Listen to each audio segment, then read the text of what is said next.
Do you want to be able to handle objections flawlessly every time, no matter what?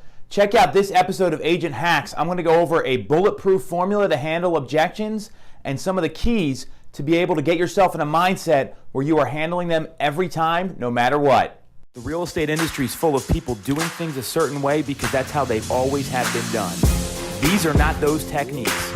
If you want to get punched in the throat with the most aggressive and innovative ways to generate business and run your real estate practice, check out Agent Hacks. Welcome to Agent Hacks. I am Tom Toole. This is a place where we are helping you hack your business every day with small things you can implement on a scalable level. So today I want to talk about objections. And the one thing I want to share with you before I get into how to do it is that objections are a gift. They are something terrific because when you're on a phone with a prospect or you're in a meeting trying to win some business, when you get an objection, what that really is the prospect saying this: hey, I am considering doing business with you and I've got some questions. So these things are a gift. Write that down, put it in front of you, underline it, put an exclamation point. That needs to be internalized. So now that you know these objections are a gift, a couple other things to kind of consider when you're handling objections. Remove the story in your head, meaning don't judge these people. Don't make assumptions about what's happening. These are questions, and we do this every day as real estate agents. A lot of people don't buy homes or sell homes that often. It's typically every 7 to 10 years.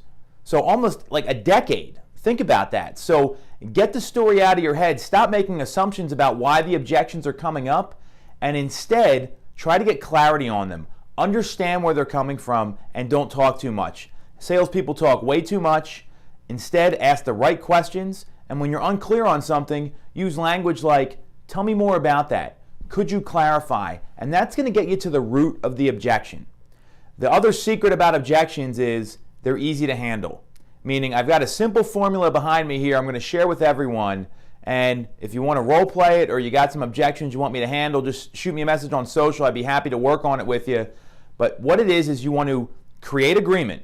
Don't argue with the people, because when you argue, everyone loses. No one wants to set an appointment with someone that's going to argue with them, and when you argue, you're inevitably telling someone they're wrong.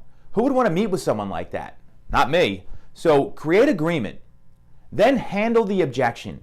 Do it clearly and concisely, and then go to the next question. It is really that simple. This is a formula that works time in and time out no matter what. So for example, if you get someone that says, hey, what's your commission over the phone? And I'm not here to talk about commissions. I want to be compliant with all the laws here, obviously. But when they ask you about that, here's the way to handle it. Hey, you know what? That's a really great question. And what I know about when people ask me about the fee and the fee in general is that there's something that's more important than the fee.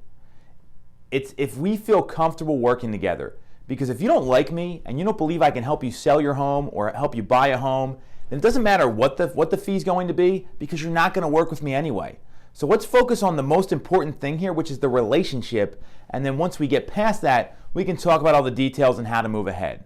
So when's a better time to get together for you? Tuesday or Wednesday at 5? So follow this formula here. Created agreement. Said, hey, that's a great question. I understand what you're saying.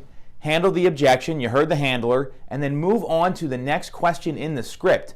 On previous episodes of Agent Hacks, can't remember which one, we talked about following the script like a roadmap, and that's exactly what you want to do. Handle the objection, go to the next question. So if you follow that, you're going to be in great shape with handling objections, and you're going to set more appointments. If you got any questions about this or objections you'd like me to handle, again, ping me on social. Otherwise, we'll be back next week with another great, informative, and effective Agent Hack.